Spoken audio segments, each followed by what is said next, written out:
So students, welcome back to my channel. और आज हम शुरू करने वाला है एप्लीकेशन ऑफ डेरिवेटिव्स को। वैसे तो इसके अंदर बहुत सारे चैप्टर्स आते हैं, लेकिन वो सारे ही बहुत ही छोटे छोटे चैप्टर्स हैं। और आज हम सिर्फ उन चैप्टर्स के जो अंदर जो उनका जो थ्योरी है उनको लेकर डिस्कशन करने वाले हैं। तो आई थिंक एक या ज़्यादा से ज़्यादा दो क्लासेस में इसका काम तमाम हो जाना चाहिए। So without wasting any more time, let's get into it.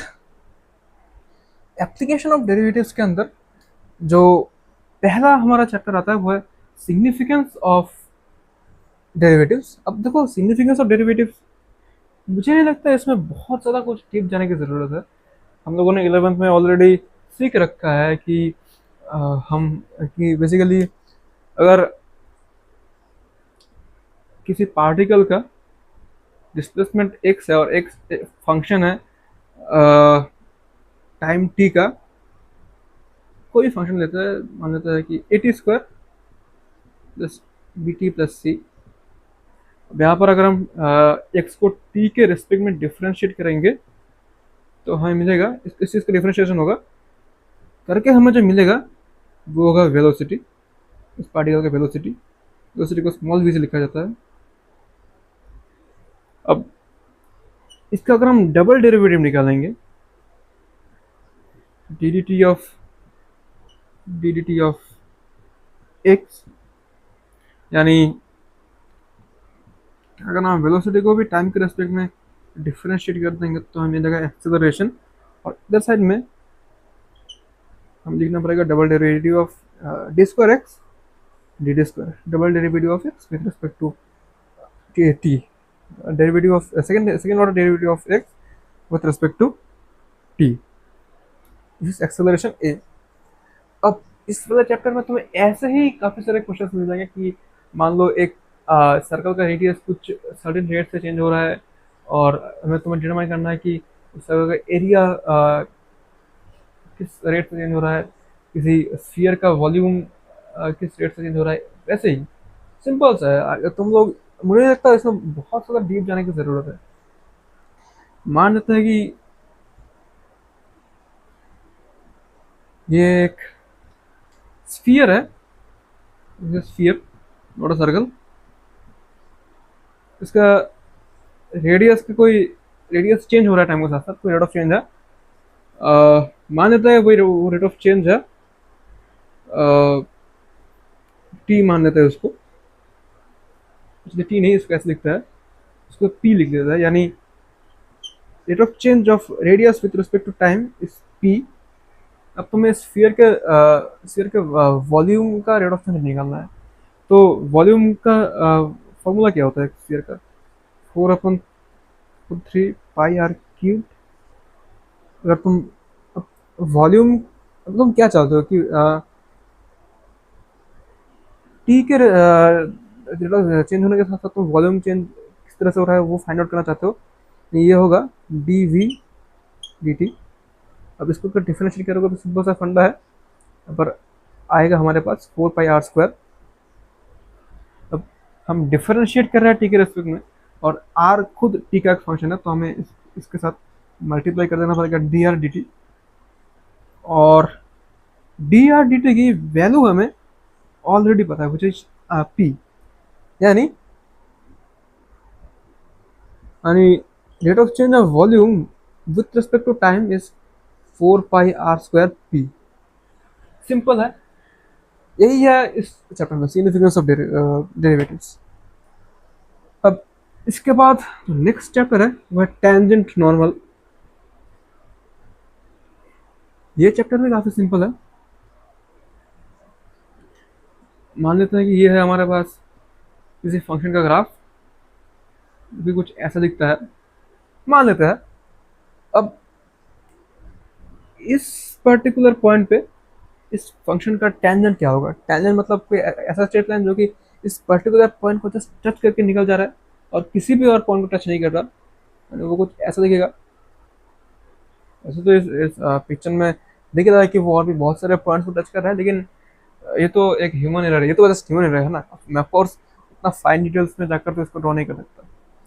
Basically keep in mind कि टेंजेंट मतलब एक ऐसी स्ट्रेट लाइन जो कि एक कर्व को किसी एक पॉइंट पे कट करती है और उस टेंजेंट को उस कर्व का उस पॉइंट के लिए टेंजेंट बोला जाता है। अब इसी पॉइंट पे अगर मैं इस टेंजेंट से एक परपेंडिकुलर लाइन ड्रॉ करूं ऊपर की तरफ तो इसे कहते हैं हम नॉर्मल। इस चैप्टर में इन दोनों टॉपिक्स के ऊपर डिस्कशन हुआ है।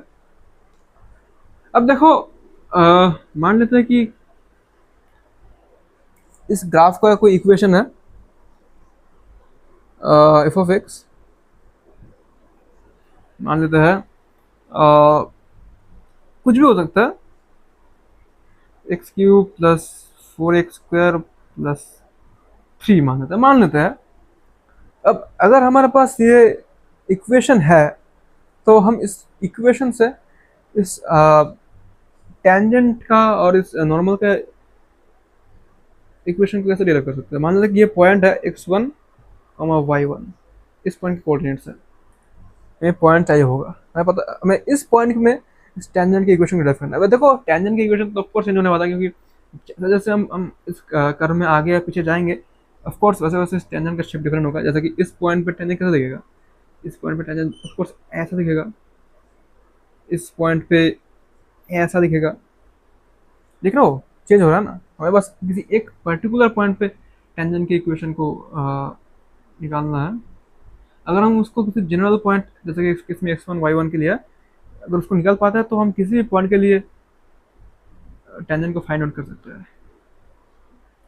अब देखते हैं कि हम ऐसा कैसे करेंगे। देखो एक टेंजेंट जो है वो एक स्ट्रेट लाइन होने वाला है। अब एक स्ट्रेट लाइन की इक्वेशन को लिखने के बहुत सारे तरीके हैं, ये सब तुमने 11 में सीखा है, मुझे पता है मैंने इन सब का अभी तक बात की नहीं है, लेकिन इतना तो पता होना ही चाहिए तुम सबको। अब देखो इनमें से एक फॉर्म ऐसा आता है, इसको हम कहते हैं point slope type, point slope equation. इसमें क्या होता है कि y माइनस y1 यानी अगर y जो है वो बस इक्वेशन का y है और y1 उस पर्टिकुलर पॉइंट का y कोऑर्डिनेट है, जिस कोऑर्डिनेट में हम कोऑर्डिनेट की मदद से इस पॉइंट की मदद से हम उस टेंजेंट की इक्वेशन को फाइंड करना चाहते हैं। This is this is m times x minus x1। x ये वाला x जो है ये ऑफकोर्स अगेन इक्वेशन वाला x है, और ये वाला देखो एक लीनियर इक्वेशन आने वाला है ना, तो ऑफकोर्स ये 1 डिग्री इक्वेशन आने वाला है और माइनस हो रहा है इसमें से x1 यानी इस पॉइंट का x कोऑर्डिनेट, इतना तो पता होना ही चाहिए।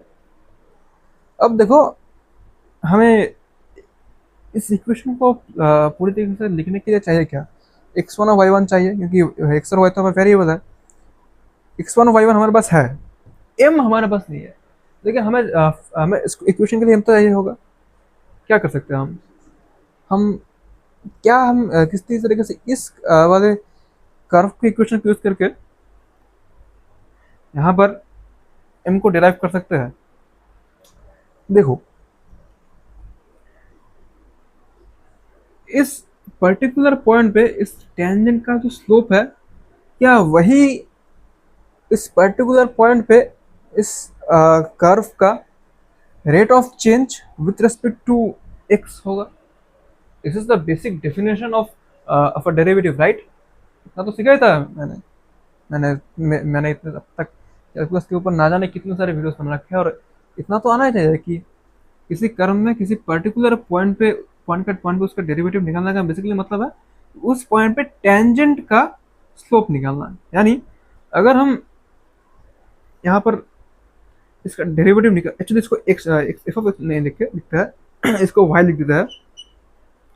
अगर हम dy dx एट x1 और y1 निकाल पाता है तो वही होगा इस टेंजेंट का इस पर्टिकुलर पॉइंट पे स्लोप। यहाँ से कहानी को आगे बढ़ाते हैं। dy dx is 3x² plus 8x। अब यहाँ पर दिमाग में ये चीज़ रखना कि ये dy dx मतलब ये इस टेंजेंट का स्लोप होगा इस पर्टिकुलर पॉइंट के लिए, यानी हमें यहाँ पर स्पेसिफाई करना पड़ेगा कि ये dy dx, एक्चुअली इसको यहाँ पर ऐसे लग देता है, लेकिन ये तो बस इस यहाँ पर जो टेंजेंट्स बनेंगे अलग अलग पॉइंट्स के लिए, उनके स्लोप का जस्ट जनरल फॉर्म है। अगर हमें इस पर्टिकुलर पॉइंट पे इसके टेंजेंट को ढूंढ निकालना है तो हमें क्या करना पड़ेगा, हमें यहाँ पर dy dx को लिखना पड़ेगा, लेकिन किस पर्टिकुलर पॉइंट के लिए, यहाँ पर इस पर्टिकुलर पॉइंट के लिए, क्योंकि x1 कॉमा,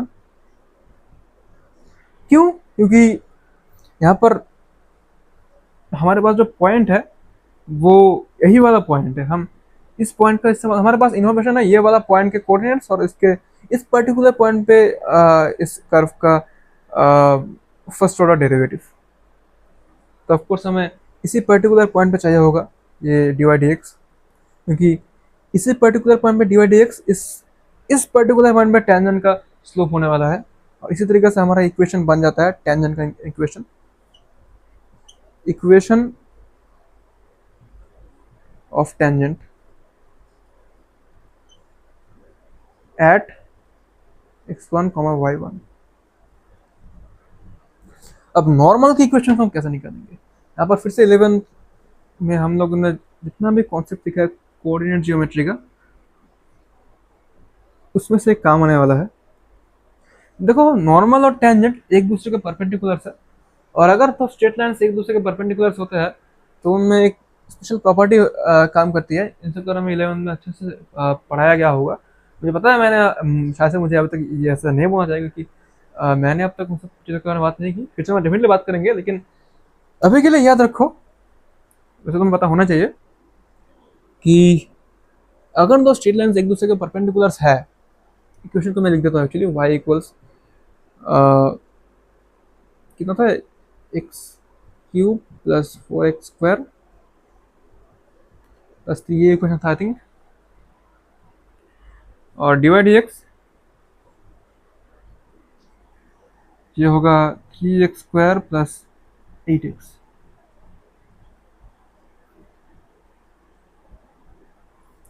अब dy dx है टेंजेंट का स्लोप, और टेंजेंट और नॉर्मल इन ये दोनों एक दूसरे के परपेंडिकुलर, अगर तो स्ट्रेट लाइन एक दूसरे के परपेंडिकुलर होते हैं तो उनमें एक स्पेशल प्रॉपर्टी होती है, इनके टेंजेंट्स का प्रोडक्ट -1 होता है। यानी अगर मैं मान लो कि इसका टेंजेंट m है, सॉरी इसका स्लोप m है नॉर्मल का, तो dy dx times m this would be -1, हमारे पास dy dx की वैल्यू है। या फिर एक ऐसा हम काम कर सकते हैं, हम लिख सकते हैं m इक्वल्स, अगर हम इसको इधर साइड में भेजे, ये होगा -dx dy।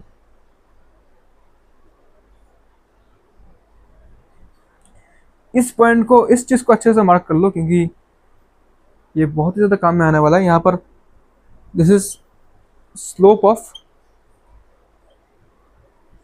नॉर्मल,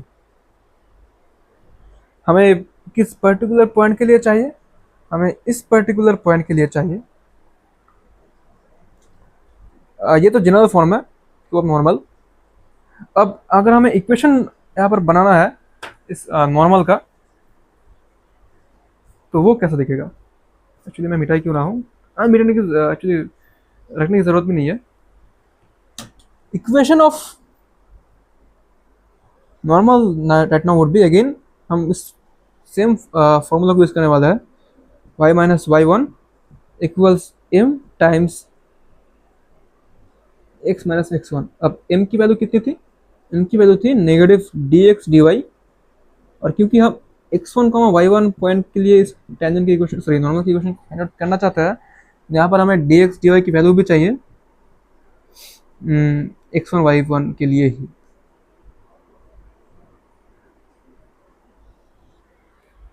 ये होगा इक्वेशन।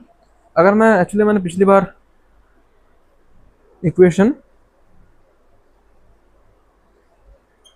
ऑफ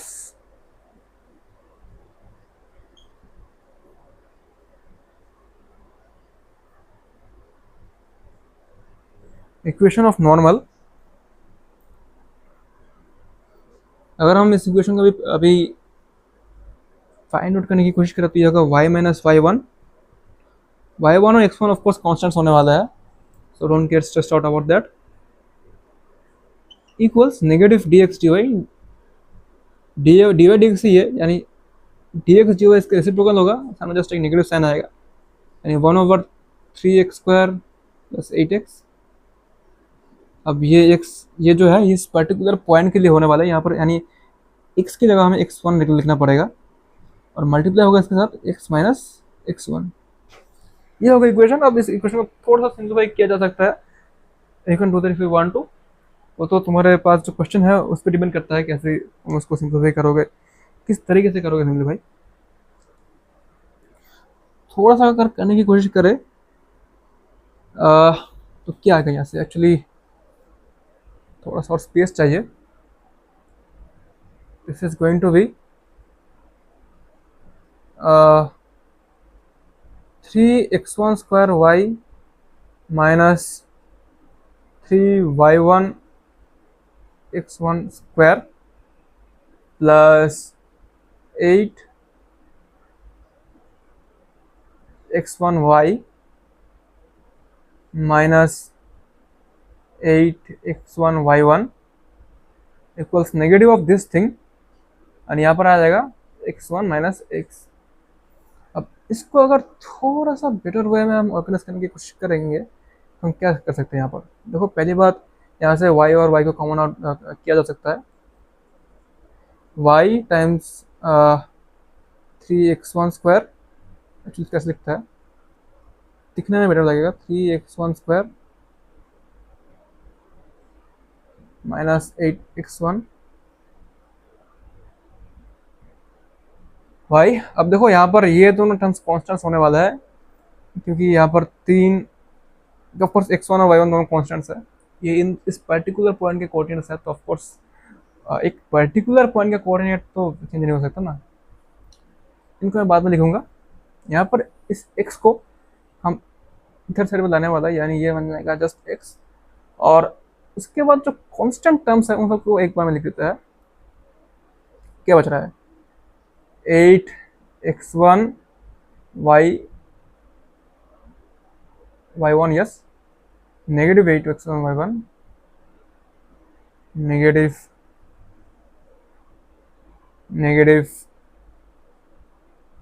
3x1² y1, और ये x1 अगर इधर साइड में आ जाएगा तो क्या बन जाएगा, -x1, this whole thing equal 0।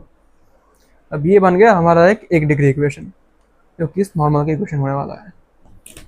सो इसी तरीके से तुम टेंजेंट का इक्वेशन भी क्रिएट कर सकते हो। एक्चुअली इसको हम कस दे देते हैं कि इस पर्टिकुलर पॉइंट पे इस कर्व में इस टेंजेंट का इक्वेशन तुम्हें ड्रॉ करना है, तुम्हें क्रिएट करना है। ड्रॉ नहीं, ड्रॉ तो टेंजेंट तो मैंने ड्रॉ करके रखा है, तुम्हें बस क्रिएट करना है इस इक्वेशन को। So that is the homework for you guys, see you in the next one. मैं सोचा था कि शायद से एक ही वीडियो में कंप्लीट करना पॉसिबल हो पाएगा, लेकिन ऑनेस्टली नहीं हो पाएगा। इसके बाद बाकी रहेगा सिर्फ क्या था बाकी रहेगा, increasing and decreasing function, maximum ही नहीं होगा, बस काम खत्म हो जाएगा। उसके बाद देखते हैं हम क्या करने वाले हैं। So stay tuned for those videos, तब तक के लिए कीप लर्निंग।